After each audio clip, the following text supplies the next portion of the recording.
would like to begin by acknowledging the traditional custodians of the land on which I live and work, the Gundungurra land and people. I pay my respects to their elders, past, present, and emerging, and extend that respect to all Aboriginal and Torres Strait Islander people. I also want to acknowledge the traditional custodians of the lands on which you, our listeners, are joining us from today. I recognise the deep connection that First Nations people have to this land, their enduring culture, and their commitment to the preservation and care for their country. This land was never ceded, and it always was and always will be Aboriginal land. Hey there, and welcome to Beyond the Surface, the podcast where we explore the stories of people who have survived religious trauma, left high control or cult communities, and are deconstructing their faith. I'm your host, Sam, and each week I'll talk with individuals who have taken the brave step to start shifting their beliefs that might have once controlled and defined their lives. Join us as we dig into their experiences, the challenges they've faced, and the insights they've gained. Whether you're on a similar journey or you're just curious about these powerful stories, you're in the right place. This is Beyond the Surface. Welcome, Elise. Thanks for joining me. Thank you so much for inviting me to join you. It is going to be a really, really great conversation. I can just feel it already. I always enjoy the ones where I sort of go, okay, we need to hit record before we keep talking, and none of it is recorded for the actual podcast. Yeah. So I always think that's a really good sign. Okay, so where does your story start, Elise? My story probably starts when I was born, to be honest. Yeah. So I grew up going to church from, I think, the week after I was born. Okay. So went to always gone to a Pentecostal church with my parents and my sister. So grew up in that environment. It was pretty much all that I knew. The church was very much a part of our daily, weekly lives for as long as I can remember. Yeah. That's probably where my story starts. What is it like growing up in a Pentecostal family? What does that look like? Well, I guess to me it just felt normal Yeah. because it's what I had always known.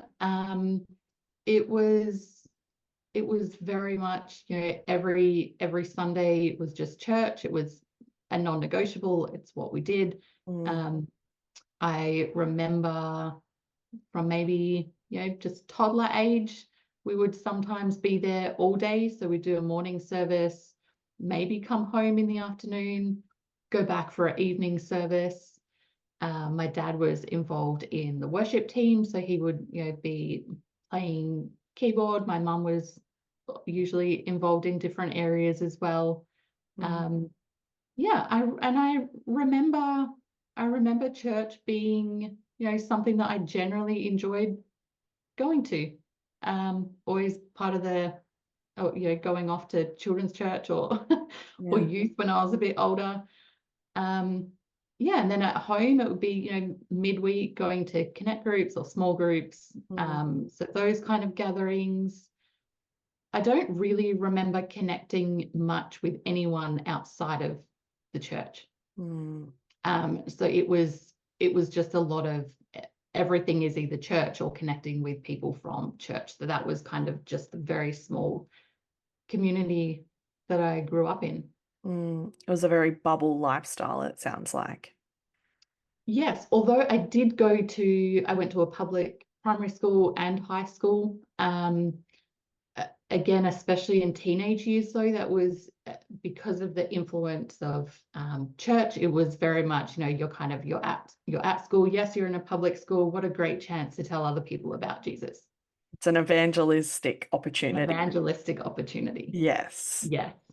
Which was never pushed by my parents. So I never felt that pressure in my everyday just home life. But definitely from the church, which was really hard for me because I didn't fit in at school. I didn't have many friends. There was a lot of rejection there. So it was kind of like going to school with these different weights that I was holding. So on Yeah. one hand, I'm like, I just want to fit in. I just want to belong. Like, I just want one friend. Just one friend would be amazing. But Yeah. then also having this other pressure of going, but if you have that one friend, like you need to be bringing them to youth, or you need to be talking to them about Jesus. So there's this constant battle between, well, do I talk to them about Jesus and risk losing like the only person that wants to hang out with me? Yeah. Or do I not? And I have a friend, but then I have all this guilt of, well, I'm not trying to save them. Mm. It's so much pressure on a young person's shoulders, right? Yeah, it is a lot of pressure, especially around the age where you're just trying to belong and you're And just just trying to trying to figure make out it who you through the are. day. Exactly. Oh, Yeah, if I can just get through the day, that's amazing. yeah. I mean, like, I'm thinking back to like high school for me. School is hard enough as it is for teenagers, right? Let alone putting on this pressure that not only do you need to go and learn about algebra, but you need to tell people about Jesus in the same day. That's too much. Algebra is hard enough. Like, Yeah, yeah. so true. I mean, it's just a lot of pressure for young people who don't even um know who they are, let alone trying to lead people to church and to a different belief system. What Yeah. was it like for you, growing up in a very Christian home, but what was that like for you on a personal faith journey? Yeah, where do I start? There's one really key part for me that I didn't, so going through my teenage years, I didn't realize that this was kind of a real driving force in the background for me until, to be honest, probably the last 5 years. Oh, wow. Um, but a really key thing that happened for me was when I was in children's church, and it's kind of one of those memories that it's so vivid. I can remember what he drew on the whiteboard. I would have been about 8 or 9, Mm. and there was, I don't know, it was quite a large church. So maybe it would have been 50 kids in Yeah. this room. And he was essentially giving us the typical Pentecostal gospel message. Yeah. Um, but I remember it so vividly because there was so much fear involved. So he drew a picture. Essentially, he kind of split the whiteboard in half. Half was hell, the Mm. other half was heaven. And the message was, if you don't choose Jesus today, this is where you're going to go. But your parents are going to be here. Oh, And so if you don't choose Jesus, you will be not only eternally tormented, but you will also be separated from the ones that you love. mm. So, and I remember that was the day, I put my hand up, like, yes, I'll accept Jesus. There was a big celebration in my family because that's a really key thing. But knowing what I know now, not just as an adult human being, but also in the therapy space, Yeah. I don't think there was any other choice I could have made in that moment when Mm. I was being told that all of my safety would be taken away, all of my safe attachments would be taken away if I didn't choose that. And I just wanted to bring that up because I've discovered that fear of separation, the fear of not pleasing God, has been a major driving force for everything that I've done in church, in ministry. Yeah. So then growing up as a teenager, I also think that was playing a part because I was always pushing to make sure that I was keeping God happy, Mm. that I was keeping the church happy. Look, I just wanted to keep everyone happy. So I was a major people pleaser. Yeah. Because I didn't want people to reject me. I wanted to be safe. So my faith growing up as a teenager was very intense. Mm. So there's a lot of pressure that I would put on myself to be reading my Bible every day, I was studying the Bible even as a young teenager, making sure that I had quiet time, that I was praying. And at the same time, that parallels, I was having a real struggle with my mental health from the age of about 15. So depression, anxiety, but not having the awareness, and also just being a time in our society where there wasn't really an awareness of mental health either. A lot of the responses when I would try and reach out to help was the have faith, pray more. So I would, and it would get worse. So yeah, my faith was pretty intense growing up personally, because I felt like my life depended on it. Literally, yeah. Literally, yeah, and my eternity depended on it. Yeah.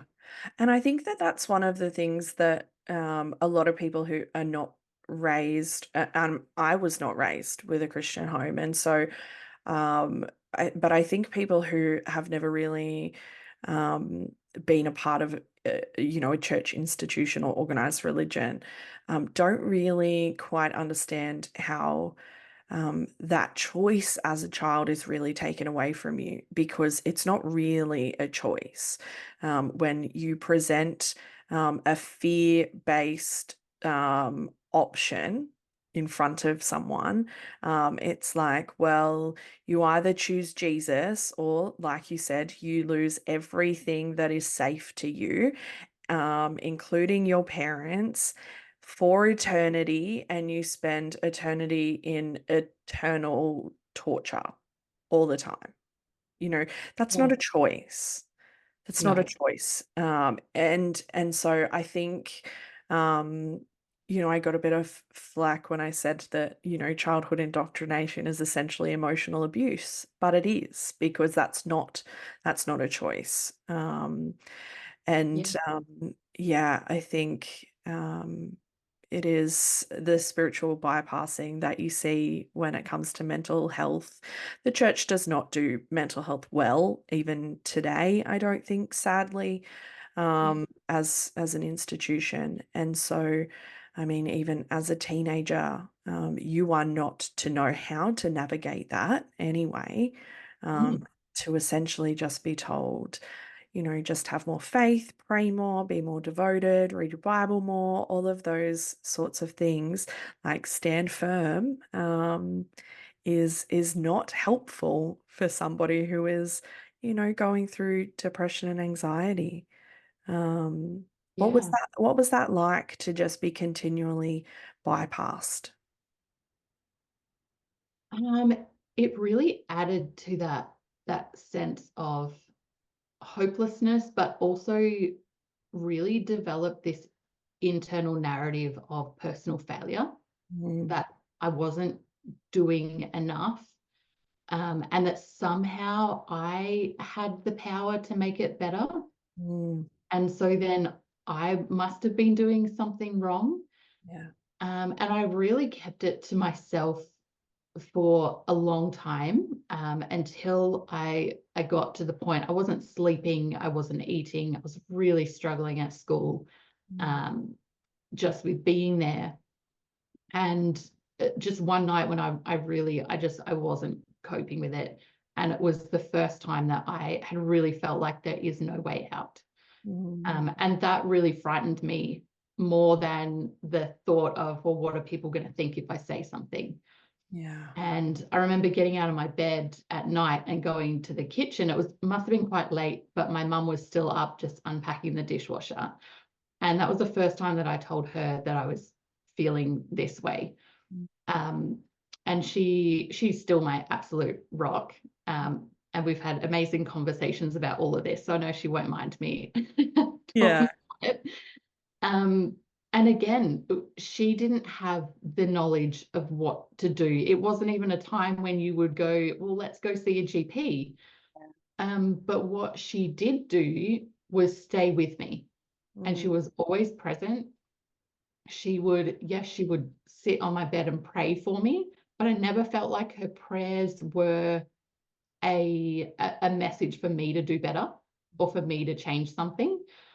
So for months and months, she would just sit on the end of my bed every night and just be there till I fell asleep, because I was convinced that if I went to sleep, I was not going to wake up. So I'd really struggle to get to sleep. Yeah, so I felt like I had that kind of safety of my mum's presence through that. But the messages that I was getting from youth groups, from youth leaders, was that they're very much, well, essentially, we don't know what to do, so we're going to tell you to do all these things and try and fix it yourself. Which, yeah, just, I think, pushed me further into that lifestyle of work harder, do more for God, be better, and it'll all somehow fix itself. Or God will eventually hear me and fix it for me. Yeah. Yeah. And I think that there is this undercurrent. Well, it's probably not even undercurrent. I'm probably like Probably right on top. I'm probably underestimating that a little bit. But there is this notion that suffering is godly, almost. That, oh gosh, I remember there being a song, and I used to play it all the time when I was struggling, and it was, what if your blessings come through raindrops? What if your healing comes through tears? And what if your blessings are God's mercy in disguise? And so it's like this concept that your struggles are godly in some way, and are, the way for God to teach you something or something like that. And so it's this real, like, it's almost like inner torture. Yeah, yeah, it is a message that I would hear quite often. And to be honest, it's probably one that I've said to others at Yeah. one point, or probably more, Mm. is that whole notion that God gives his toughest battles to his strongest soldiers. Oh, yeah. And you kind of say, there's so many cliches now that Mm. I look at and go, gosh, that is so damaging. And I don't think it's giving an accurate picture of God. But yeah, I just think that is not a God that I want anything to do Mm. with. Would you do that to your own children? Yeah. No, of course you wouldn't.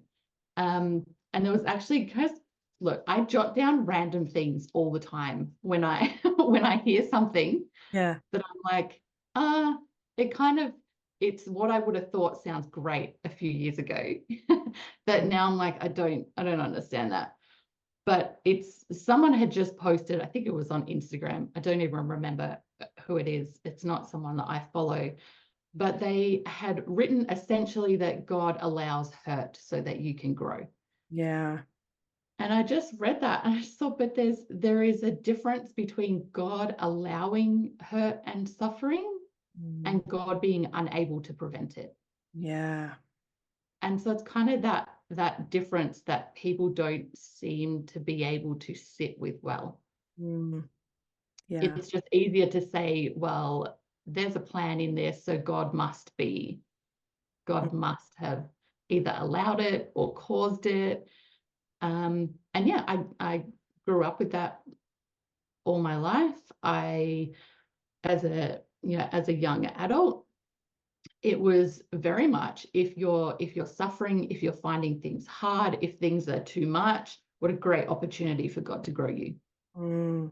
Yeah. Instead of, maybe we need to look at rest Mm. and something here is not working. Yeah. It was Yeah. almost, if it was too easy, then it wasn't God. Mm. Yeah, there's always it's an opportunity for God to teach you, or an opportunity for growth, or on the flip side, I would also hear that well, God gives us free will, and so that's just our inherent sinful nature. And so again, you're the problem. I feel like quoting Taylor Swift here in that moment where she goes, "It's me. Hi, I'm the problem." And that's kind of Yeah. like the slogan, like, regardless of whether it is, God causing it, not causing it, your, sin or whatever, you're the problem. God won't give you more than you can handle. So if you can't handle it, that's you. That's not God, that's you. And it's just this Yeah. vicious, like, you really, really, really, really suck, and you're really, really, really failing at life. And when you are getting that all the time, um, who is not going to start to believe that? Yeah. Yeah. And who is not eventually going to crumble under that pressure? Yeah, absolutely. Yeah. So now I know that you transitioned from going to church just because your family went to church to going to church on your own free will. So how did Yes. that happen? Yes. I feel like again, it's never been something that I have considered that I have the freedom not to do. Mm, Um, so I do believe there were choices that I made, but again, it was either that I feel like it was almost the impossible choice of community, connection, everything you've ever believed, or you are walking out on everything and you're now going to that place that you have feared your whole life. yeah. But for me, that when I began to go to church for myself, was when my parents and my sister left the church that we were currently in. They moved to a different church. But at that time, my then boyfriend, who I knew was about to propose to me, was going to that church, and he's not a Christian, hasn't grown up a Christian. And so that was the only church that he had ever known. So we stayed there, and that's where I have had been ever since. So I've never moved churches. The church has kind of changed around me a few times, changed names, changed ownership, whatever you want to call it. Yeah. But yeah, I've essentially never moved Mm, from the church that I grew up in. yeah. And so what was church life like for you without your family around? I feel like it stayed fairly much the same for me. I was already really involved from the age of 13. I was already volunteering in our kids program. Mm, Um, I went from volunteering in the kids program to being a youth leader as soon as I finished youth. I was then teaching Bible studies. So when I left high school, so I got engaged at just before I finished year 12. So I got married when I was 19. It's very Christians, young. Christians love to get married young, right? We do. Yeah, we do. So yeah, got married at 19. Then, first year out of high school, got a full-time job and was then doing Bible college at night. I mean, Because you are I kicking goals with the good Christian girl there. Yes, except what most people didn't know at that time, I mean, a lot of people know now, is that I would go to Bible college at night, which was about a 40-minute drive from where I lived. And then I would cry the whole way home because I was so depressed and I was really just struggling with life. Um, to the point where I had to take 12 months off Bible college because it was unsafe for me to drive and cry. Oh, But I had to stop. But yeah, from the outside, it's like, what an amazing, faithful Christian, mm, working, doing youth leadership on Friday nights, midweek events, studying at night so that I could, fulfill my calling to get into full-time ministry. mm, But like my inside world was just falling apart, yeah, and it fell apart for a long time. yeah. Yeah. How did that impact your new marriage? Because I mean, a new marriage is hard as it is, and to be doing that at 19 is even harder. Yeah, it was really hard. Um, just even trying to figure out how do you live with someone else. Mm, Um, And more so for me, probably, how do I live away from my parents and my mum, who was my best friend? Mm. Yeah, how do you live away from that? And now trying to navigate at the age of 19, um, yeah, living on, away from my parents for the first time, living with my husband for the first time, working full time for the first time. Like, that's a big thing on its own. Yeah. And a transition into full-time work. Yeah, it was really hard because we didn't have great communication. We were still trying to figure a lot of stuff out. And then there was just all this pressure of all this stuff that I was trying to hold. Yeah, so it was lots of nights of just me just crying and him just sitting with me trying his best. Yeah. Yeah. Oh, and so what was Bible college like for you? Um, I loved Bible college. I felt like I was very much, again, for most of my life, up until the last few years, I was very much a black and white thinker. Mm. It was very much there is truth and there is lies. And I loved Bible college because I felt like I was learning the truth, Mm. and that was going to help me live the best life that I could. Yeah. And I love learning. So I really liked the learning side of it, Mm. which is probably why I'm still studying, but with a lot, very different intentions. Yeah. Yeah. I find that people that I've spoken to, whenever they've gone to, Bible college or seminary or something like that, fall into two categories. Either it just reinforces the binary black and white thinking, or it crumbles that black and white thinking, and that's sort of the beginning of the end almost. But it sounds like Bible college for you reinforced that and was almost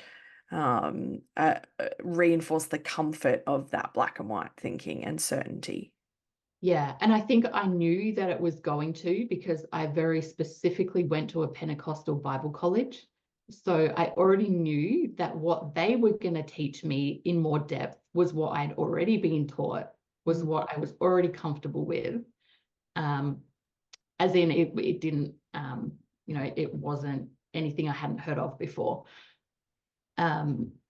Yeah, so it's only recently when I'm about to graduate my Bachelor of Arts with a major in Biblical Studies and a minor in Yeah. chaplaincy. But again, a lot of that was, pre my deconstruction. But the subjects that I've done since, I have specifically gone into them, still at a Pentecostal Bible college, but I've Mm. specifically gone into them going, I am going to look at every single perspective except Pentecostalism, Wow. which has been frightening and amazing at the same time. Yeah. Yeah. I'm Yeah. thinking overwhelming and terrifying are the two things that come up straight away as being like the automatics. Yeah. Goodness. I mean, even to just continue those studies whilst deconstructing is, I think, is an I took a effort big that, break.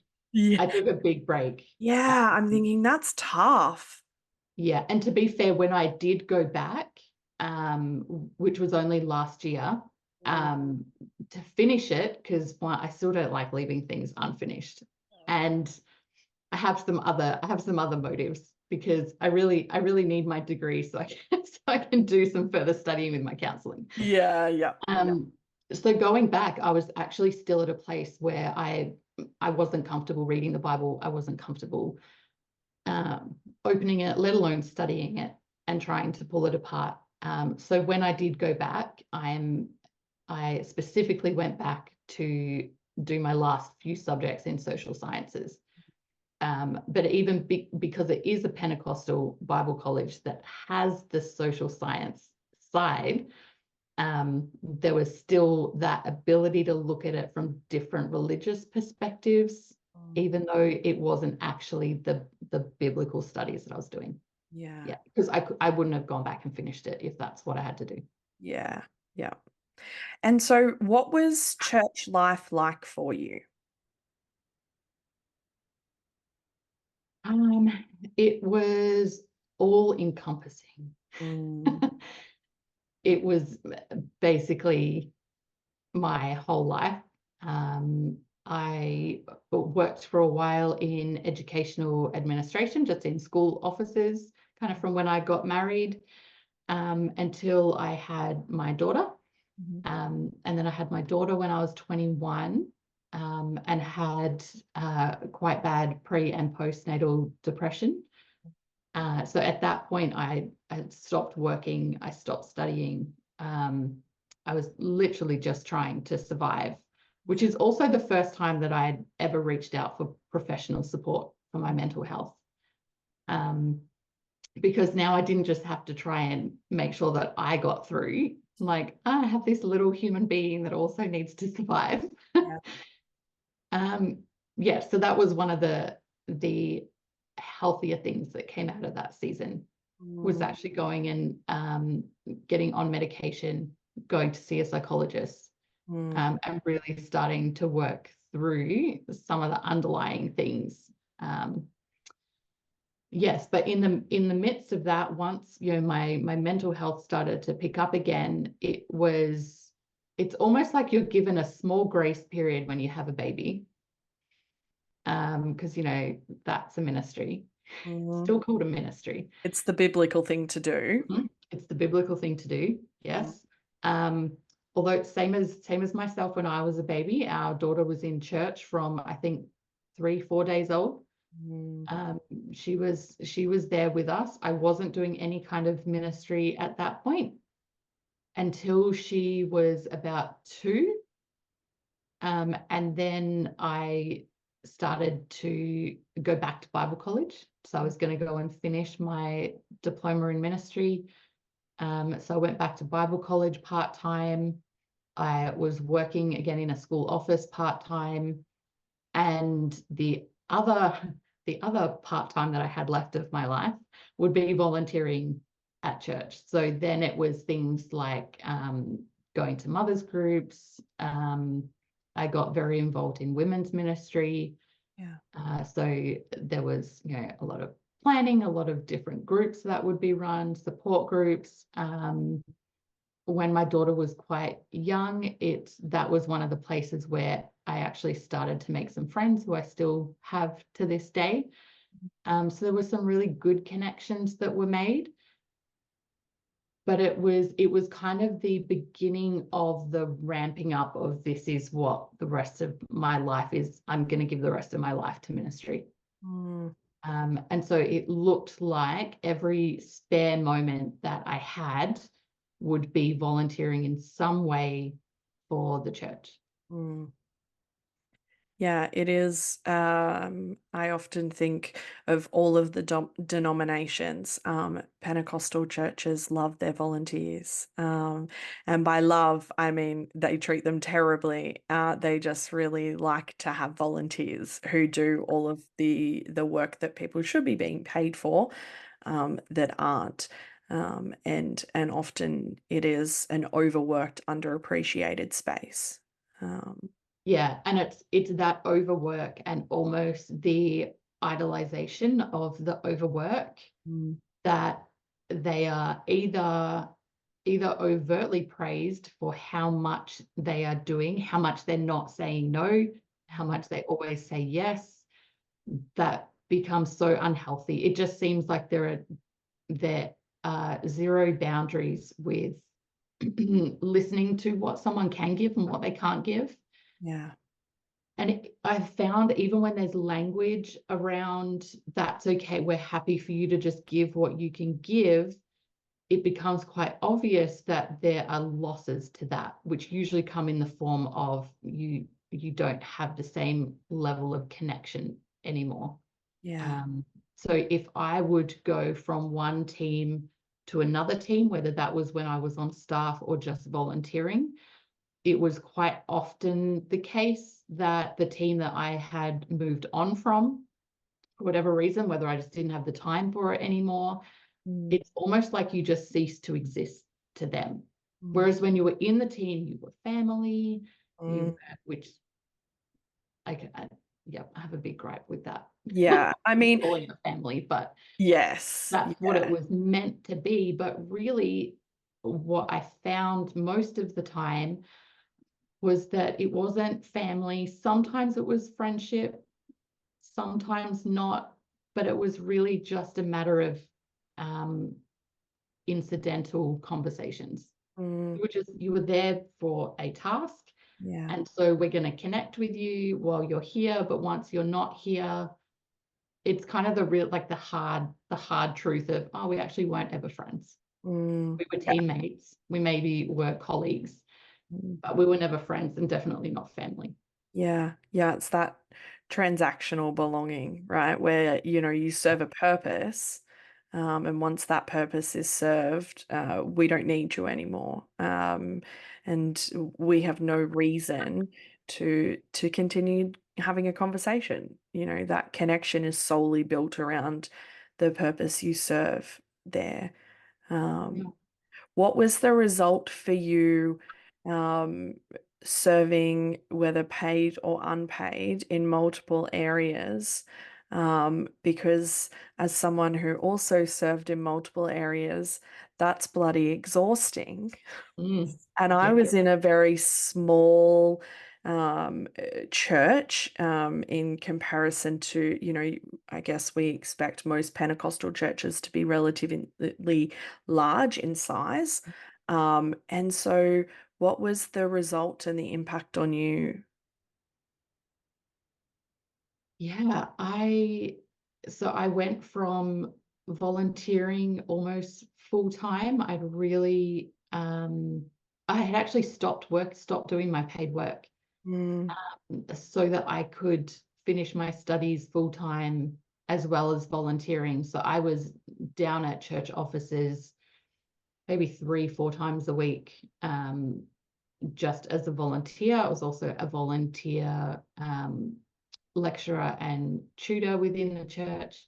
And so I was doing that for quite a while before I came on staff.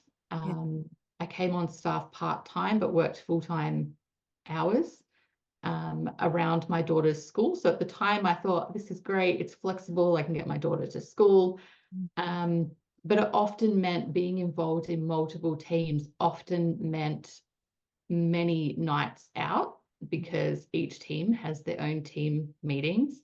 Each team always consisted of volunteers who can't do daytime. So those who were on staff were then expected to go and do things outside of hours, because this is our faithful serving, and we want to respect our volunteers and their time. Yeah. And so, yeah, it wasn't just the full-time day hours. It was then the night meetings. Most of the teams that I was involved in during that time, I was leading those teams, which then meant the responsibility to pastorally care for each team member fell onto me as well. And I took that really seriously, which also then meant a lot more time connecting with people. Yeah, you've got all the one-on-one stuff. Yeah, so lots of one-on-one stuff, which is where I then fell into exactly the same thing that I had experienced myself, of when people leave a team, I then didn't have time to keep following up with them. So it's kind of it's a toxic system that eventually harms everyone. Yeah. And so there's been a lot of grief for me being part of that system, as well as the grief of experiencing the pain at the expense of the system. So it was, when I say I was busy, it's an understatement. Yeah. Then, I had whatever was going on with my daughter that I needed to be there for her as well. My husband has always been just a rock, like he's always there. So always felt like I was kind of leaning on him for a lot. Yeah, so it eventually led to just a collapse, Yeah. just extreme burnout, because you couldn't say no. Well, you could say no, but it would have really big consequences. So a part of what I had always felt like was my calling, what I was meant to be doing, was ministry in the form of mainly teaching and preaching. To be able to do that in a church the size of what I was a part of, there is a very clear, mainly unspoken ladder that you need to climb. Although they'd never say that, because, when you actually make it to the top, they're like, well, you were meant to be here. God got you here. Yeah. I'm like, no, because I've seen men not have to climb that same ladder, especially charismatic men that just go out and make friends. And I'm just this shy little girl that's basically the way up was to never say no. Yeah. You always say yes, you do what you're asked, you go above and beyond. Then you can start to get noticed. And that's why everything in the background for me was not about, I want to be the one on the stage. I want to be the one that everyone looks at and listens to. It was, I can't not do this, because if I don't, I haven't done what I think God's asking me to do. If I haven't done what I think God's asking me to do, then he's not going to accept me, and I'm back in hell again. And so it's kind of this really strange driving force that felt spiritual and right at the time, that now feels very wrong and damaging. And so I remember one of my mentors at the time, when I was really just starting with preaching and doing different platform ministry, and he knew the anxiety that I faced, so extreme anxiety. I would have to go and throw up every time before I would go and be on platform or even teach in a small classroom. I would be sick before. And he'd asked me to do something. And I remember he just looked at me and he said, I only give people one chance to say no. If you say no a second time, there will be no more opportunities for you here. And I remember going, oh, okay, like I need to pick my one no really carefully. And so that was kind of at the beginning of everything ramping up for me. Yeah.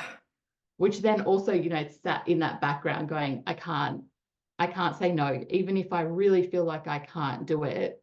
And the messaging was the same, God will be enough for you. You just need to have more faith. The anxiety is just keeping you humble. Yeah, so I shouldn't have been surprised when I completely collapsed and just went, I can't do it anymore. Yeah.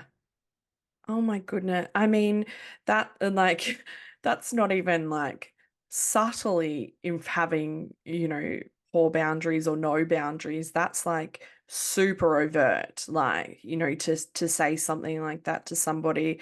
And for your response internally to not be, this is not okay, but for the response to be, oh, okay, I just need to be really careful about when I do say no that one time, which, probably tells you everything about the level of control and manipulation that is happening throughout that community and that church lifestyle.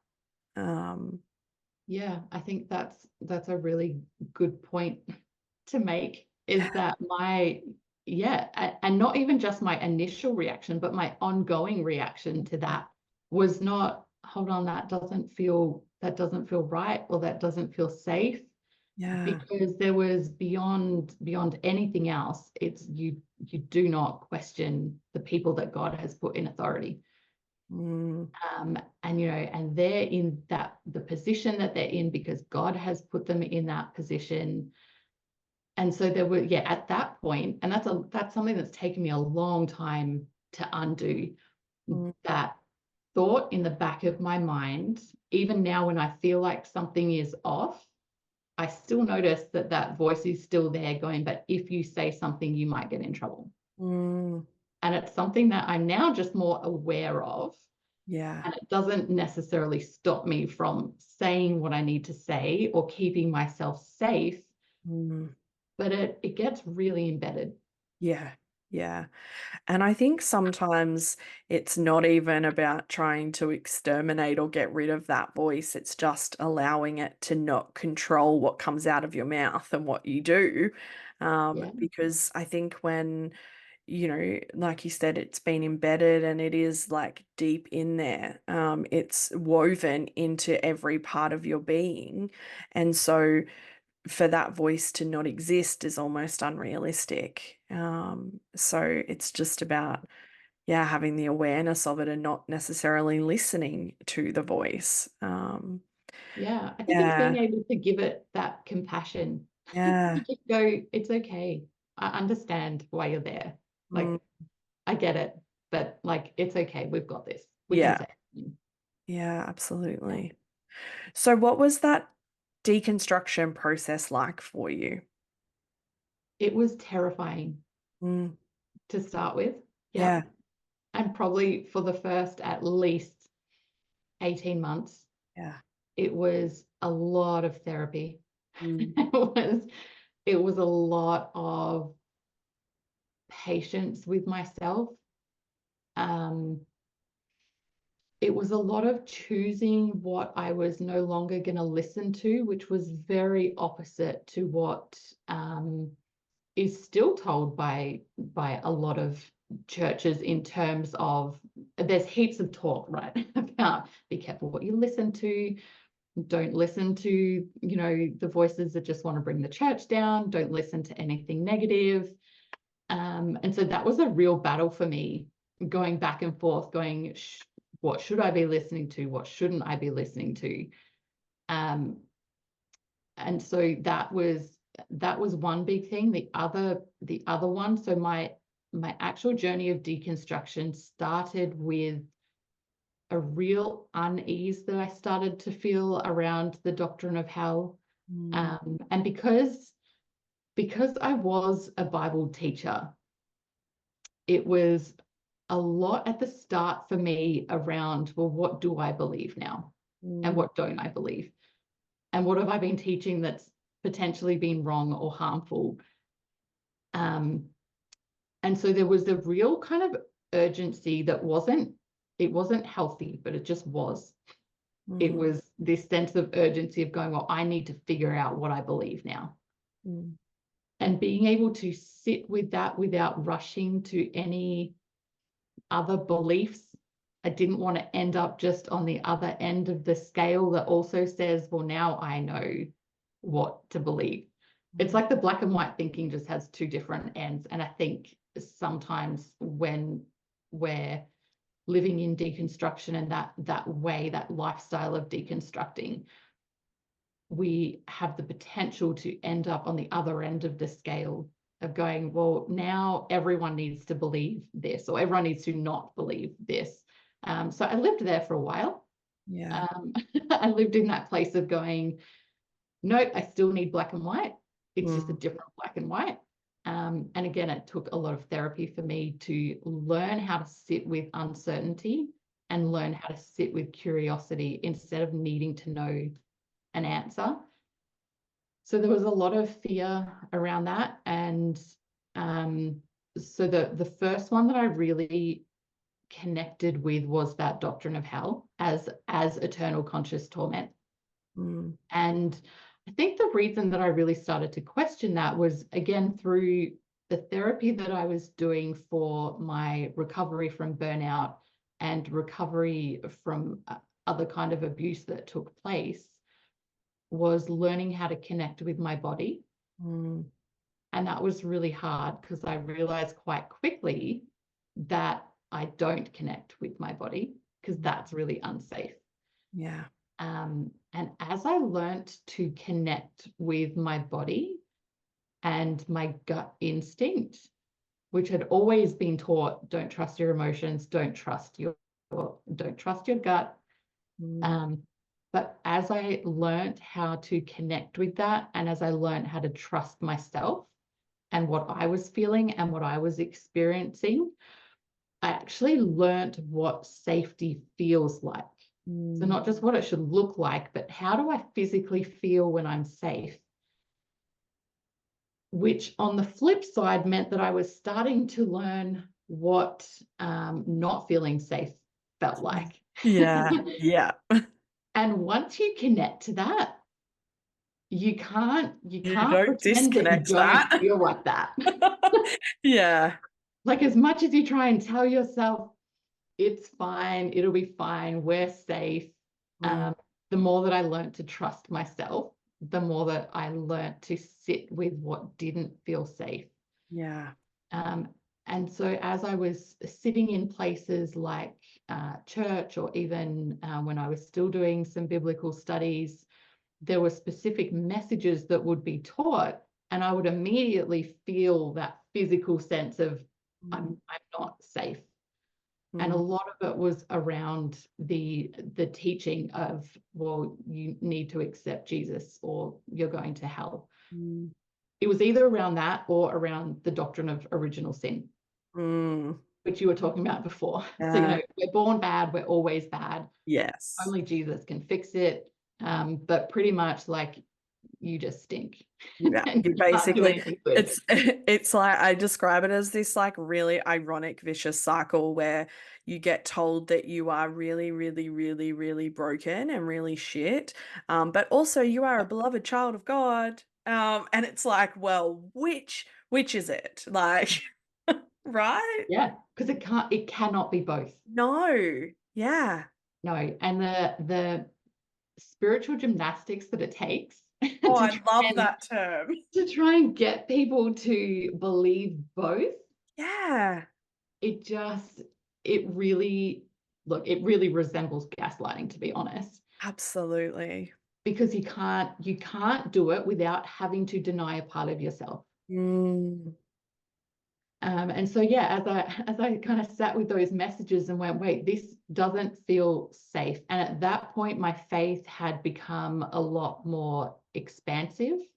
So I felt like there was a lot more room for me to ask questions and to not be okay with things and still have faith of some kind. Yeah. So yeah, being able to really sit with those messages of this is not safe, and I'm going to trust what I'm feeling, and I'm going to trust that I know what safety feels like, and I'm not feeling it with these messages. And like at a really basic level, it was asking myself the question, and this is something that my counselor helped me with, because she's like, I just said, look, I'm seeing red flags everywhere. Yeah. What are the green flags that I'm looking for? Because I'm like, I'm exhausting myself looking for all the red flags. Yeah. And so we just came up with 3, and it was specifically around church and teaching, and how I was feeling in that space. And the 3 green flags were, where is love? Where is freedom? And where is grace? And it was usually all 3 of those that were missing when I was feeling extremely unsafe. And another question, I know I read someone else wrote it, so it's not mine. It's not what I came up with. But I think it's the question I was always trying to ask is, does this lead to human flourishing? And if it doesn't, it's not good. And if it's not good and leading to human flourishing, then I don't believe it's God. Yeah. And so being able to ask those simple questions to myself, listen to what my body was telling me, I began to really get clear on which spaces were safe and which weren't safe. I Yeah. mean, simple questions, but big Oh questions yeah, big also, question. like not simple at all.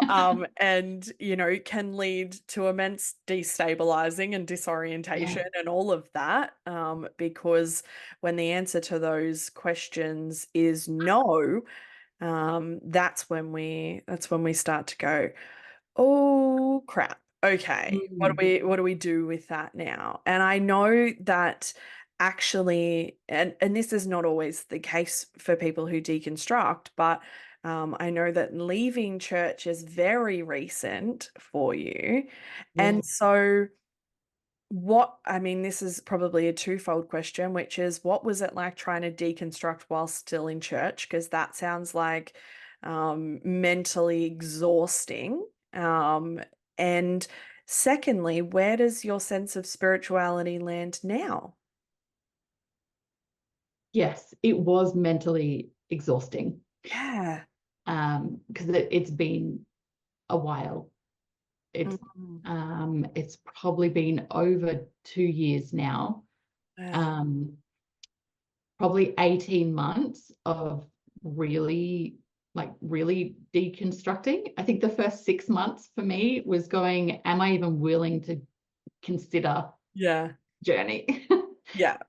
Because the price you pay is real Hmm. and it's really hard. Mm. And at that point, it took me 6 months to even get to the point of saying the cost of not doing this is much higher for me. Yeah. Um, and then yeah, going through that while sitting in church was I think you said the word destabilizing. I Mm. think that's a really good word for it. Yeah. Yeah. Because I didn't want to be that person that came in to critique. Mm. And again, I'm not necessarily sure there's anything wrong with that. Mm. It's just something that I felt like, I don't want to be that typical person that the church looks at and says, well, we know what you're doing. We know that you're, essentially on your way out, um, which may or may not have been said to me by a few people. So even the fact that I was there but not sure if people actually wanted me there was hard in itself, Yeah. or if I could be there in the capacity that I could. So sometimes I would turn up and I couldn't make it past the foyer. Yeah. Sometimes that was okay. Sometimes I got questioned on that. Usually, if I could make it into the service, I would sit at the very back, like against the back wall. Um, and again, I've heard comments being made about that in terms of, people who sit here are just on their way out. Um, there's very much an expectation of my time in leadership at this particular church that all leaders should be sitting at the front. Mm. Um, what they potentially didn't know at the time, and again, I didn't feel like it was for me to need to explain myself, was that because of how I was feeling unsafe, I would regularly have panic attacks during the service. So sitting at the back meant that not only could I get out if I needed space, it also meant that I wasn't going to interrupt the whole service and make an embarrassment of myself. Yeah. Um, and it was loud. There were bright lights. All the things that would normally trigger my anxiety were all there. Look, it was just like a recipe for disaster for me. But I genuinely wanted to see if I could make it work. I wanted to see if this church was changing, and so I I stayed and I did critique most of the messages. But in saying that I critiqued them, it was more of a critique of asking those questions. Where's the love? Where's the freedom? Is this a message based on fear, or is this a message based on love and acceptance and inclusion? Mm. Um, and so it wasn't that I was even who was speaking. I was gathering information go, is this safe for me? And does this align with the values that I now hold? Yeah. And that took 18 months. Yeah. Mm. And there was grief. There's still a lot of grieving, because I still have a few really good friends there. But I do know from a lot of experience that a lot of people who leave will get some not very nice labels. And there will be conversations that happen. And usually no one will really ask you directly. They'll just make up their mind about what happened. Yeah. And so there's a lot of grief about the community that will not be there. But for me, there's also a lot of freedom in what can community now look like, and what can friendship look like, and what can my faith look like. Yeah. So What does your faith look like? yeah, what does my faith look like? My faith looks much more expansive, much more inclusive, much more about the gray areas than any kind of black and white. My faith looks like a place of curiosity and learning. It looks like spiritual practices that don't look like spiritual practices. So things like reading my Bible is still something that I'm not comfortable with. But what faith looks like for me is listening to a whole lot of different podcasts that interpret the Bible in a whole lot of different ways. And it looks like doing that without trying to find a single truth. Which, still, as I say that, I'm like, okay, I know there's gonna be people to go, but there is just one truth. Yeah. Like, yes, but truth according to which interpretation at which time. Yeah, absolutely. Yeah. Yeah. So I think faith just looks like a big question mark that I'm happy to explore.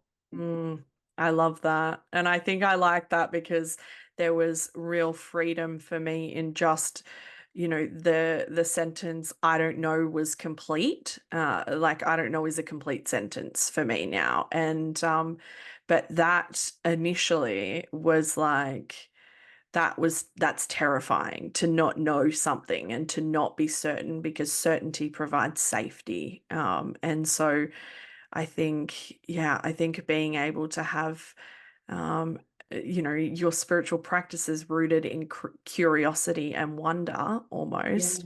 How is that? I sort of go, how is that not inherently spiritual? About, to be curious and wonder about the world around us. I think that is inherently spiritual. Yeah. How has it been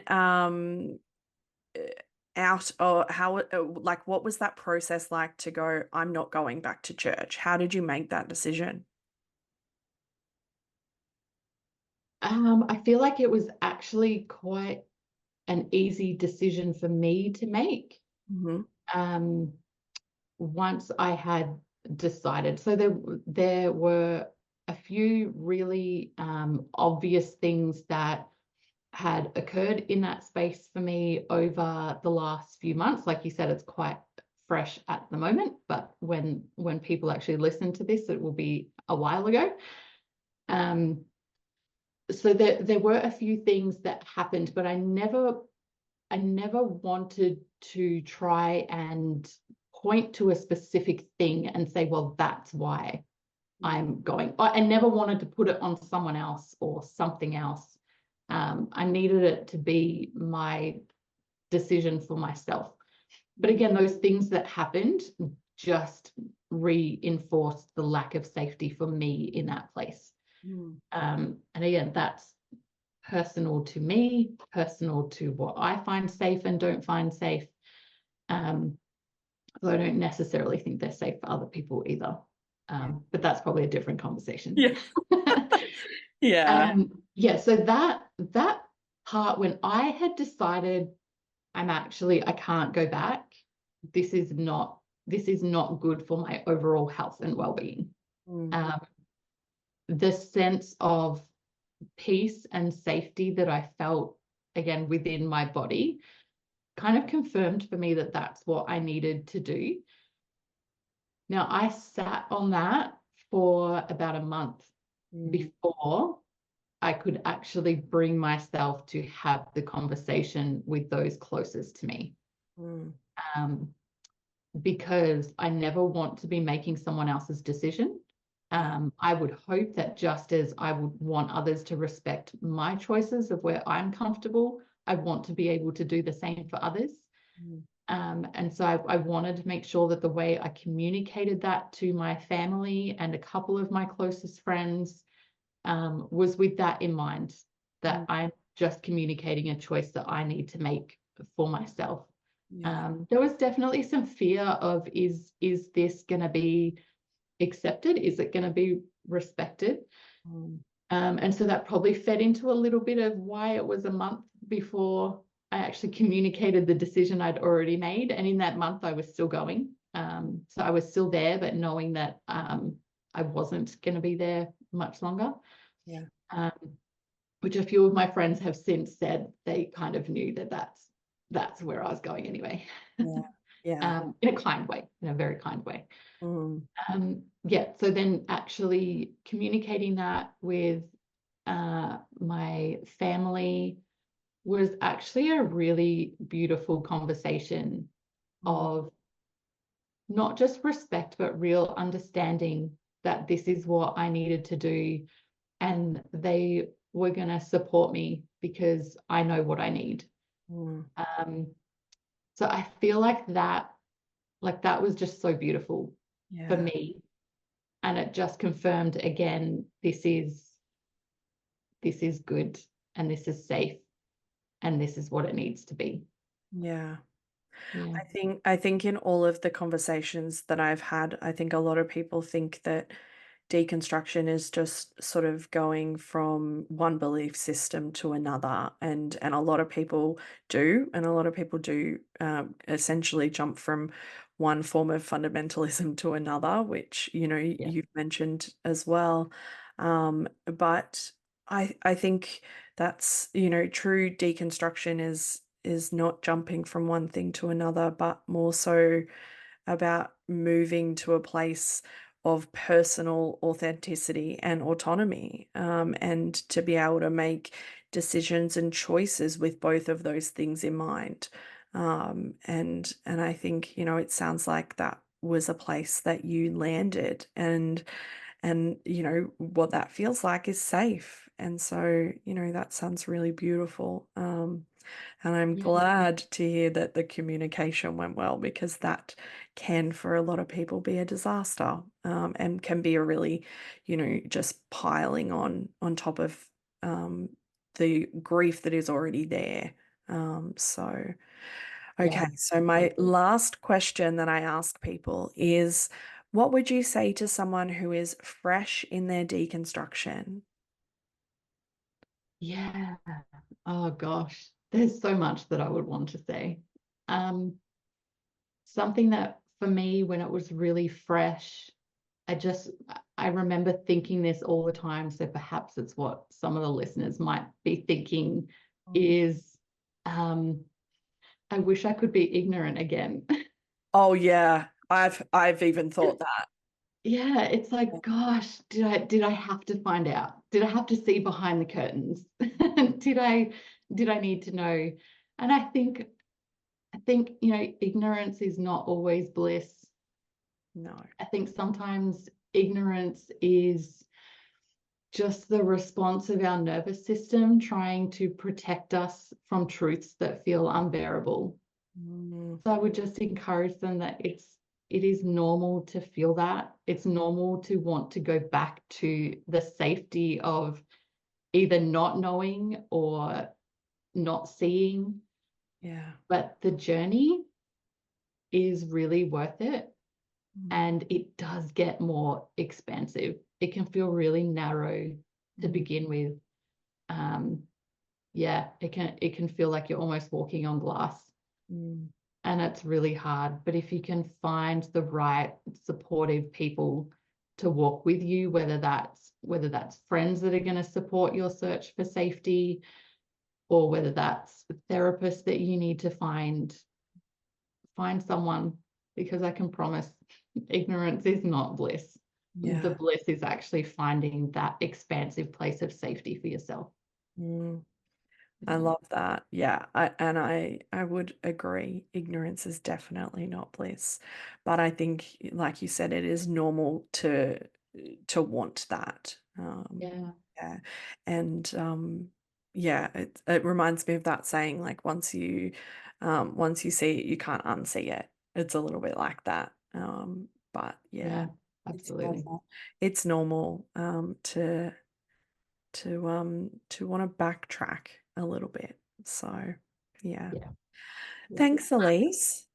Oh, you're welcome. Thank you. It's been a wonderful conversation, and I guarantee that that there are many people out there who will be able to resonate with a lot of the things that you've said. So I appreciate you sharing. Well, thank you so much for listening. It's been a pleasure chatting with you. Thanks for tuning in to this episode of Beyond the Surface. I hope you found today's conversation as insightful and inspiring as I did. If you enjoyed the episode, be sure to subscribe, leave a review, and share it with others who might benefit from these stories. Stay connected with us on social media for updates and more content. I love connecting with all of you.